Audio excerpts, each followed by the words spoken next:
anyone because you feel sorry for anyone or are angry at anyone. Number 4, remember, the lawyers are not on trial. Your feelings about them should not influence your decision in this case. Number 5, your duty is to determine if the defendant has been proven guilty or not in accord with the law. It is the judge's job to determine a proper sentence if the defendant is found guilty. Number 6, whatever verdict you render must be unanimous. That is, each juror must agree to the same verdict. And number 7, your verdict should not be influenced by feelings of prejudice, bias, or sympathy. Your verdict must be based on the evidence and on the law contained in these instructions. Deciding a verdict is exclusively your job. I cannot participate in that decision in any way. Please disregard anything I may have said or done that made you think I preferred one verdict over another. Now, during this trial, I have permitted you to take notes, and you will be allowed to take those notes into the jury room during deliberations. You are instructed that your notes are a tool to aid your individual memory. You should not compare your notes with those of other jurors in determining the content of any testimony or in evaluating the importance of any evidence. Notes are for the note-taker's personal use in refreshing his or her recollection of the evidence. They are not evidence. Above all, your memory should be your greatest asset in your recollection of the evidence. You may find the defendant guilty as charged in the information, or guilty of such lesser included crime as the evidence may justify, or not guilty. If you return a verdict of guilty, it should be for the highest offense which has been proven beyond a reasonable doubt. If you find that no offense has been proven beyond a reasonable doubt, then of course your verdict must be not guilty. The verdict must be unanimous, that is, all of you must agree to the same verdict. Only one verdict may be returned as to each crime charged. The verdict must be in writing, and for your convenience, the necessary verdict forms have been prepared for you, and they are as follows. I am holding in my hand 2 documents, each of which is 2 pages in length, each of which is styled State of Florida versus Bursey Armstrong Jr.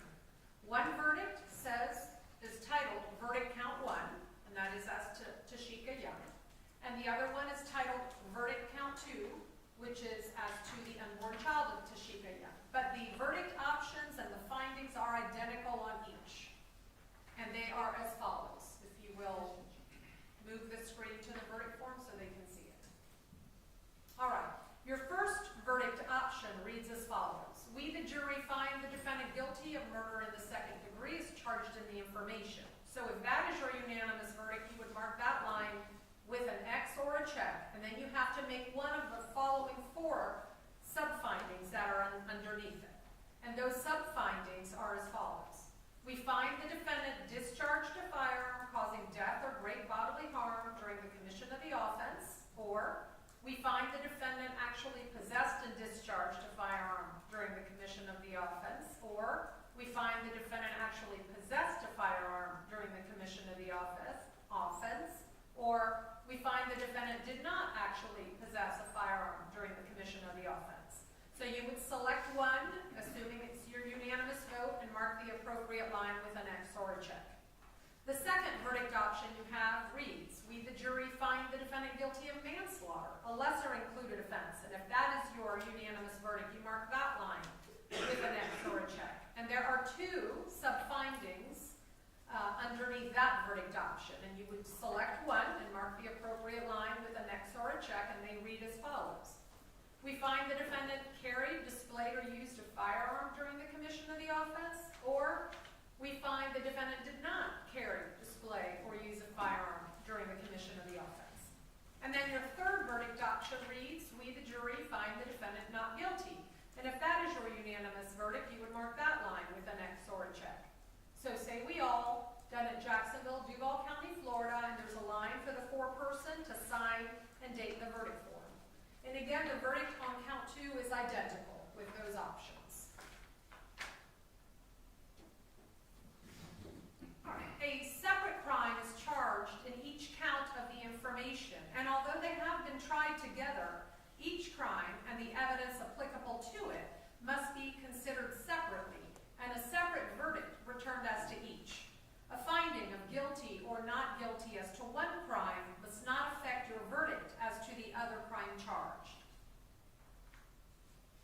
In just a few moments, you will be taken to the jury room by the bailiff.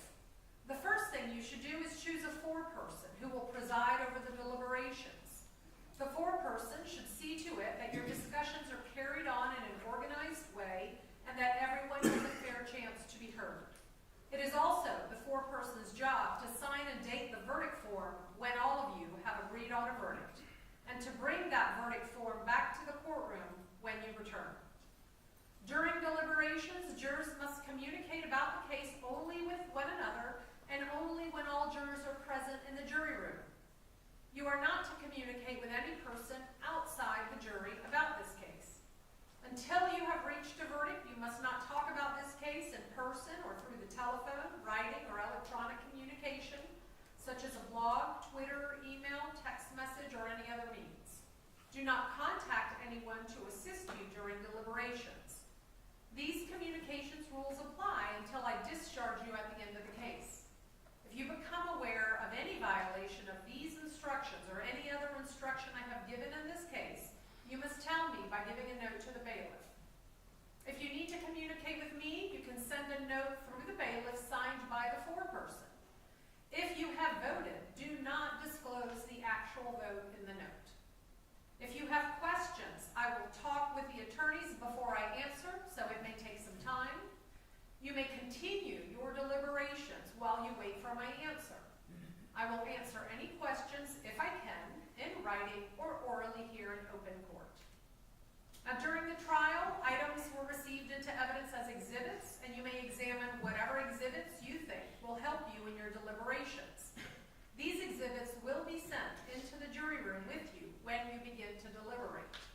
In closing, let me remind you that it is important that you follow the law spelled out in these instructions in deciding your verdict. There are no other laws that apply to this case. Even if you do not like the laws that must be applied, you must use them. For 2 centuries, we have lived by the Constitution and the law. No juror has the right to violate the rules we all share. And ladies and gentlemen, that will conclude the jury instructions. So I will send in 1 hard copy, all of the exhibits. You may take your notes, and I will allow you to retire to deliberate your verdict, with the exception of Mr. Jones. Mr. Jones, I'm not sure if you are aware, sir, but you were the alternate in this case. Did you know that? Okay. Do you have any personal items you need to retrieve from the jury room before you leave? Yes. Okay.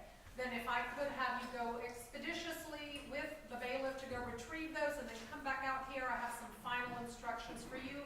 And the rest of you, ladies and gentlemen, if you'll just patiently wait for his return. And if you will, leave your notepad behind. Thank you, sir.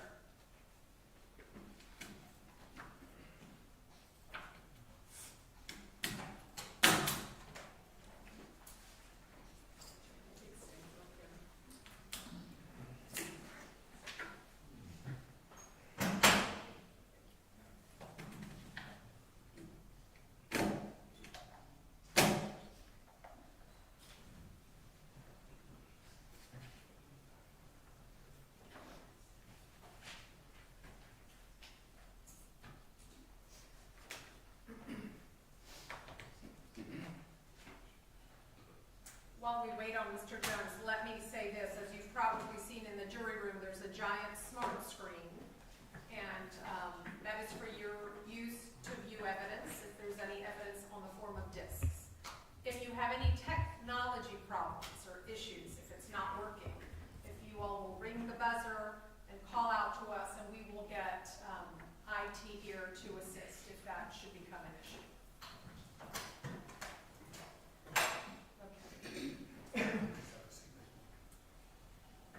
All right, now that Mr. Jones has returned, I will excuse the jury to the jury room to begin their deliberations.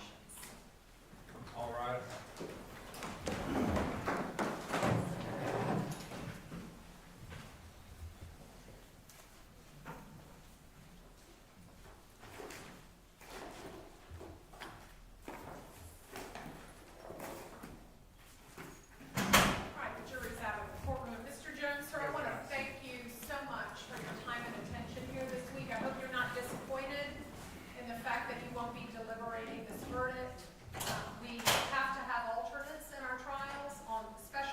multi-day trial such as this, because you'd be surprised more often than not, we have to use our alternates, because we'll have jurors who may have a medical emergency or family emergency or be involved in an accident, or sadly, sometimes I've just had jurors not show up the next day. Sure. And without the required numbers of jurors, I'd have to declare a mistrial, and this whole process would not be able to work. So you have served a very important role here. I will tell you that now all of my prior admonitions and prohibitions are lifted. You can talk to whomever you want. You can research or look up anything you wish. You can also choose not to talk to anybody. That right to maintain your privacy of your own thoughts and opinions, or to express it to others, that decision is left up to you entirely, sir. You are also now free to go. You're also free to stay if you wish to see what verdict your fellow jurors return here. If you do want to leave, but do want to know the verdict, we certainly, I believe, have your number and we can call you and let you know. But at this point, the only thing I'd ask then is if you leave your notepad behind, you leave that juror button behind, because we will need to use those next week for trial. And otherwise, sir, you are excused or free to go with this court's thanks and appreciation.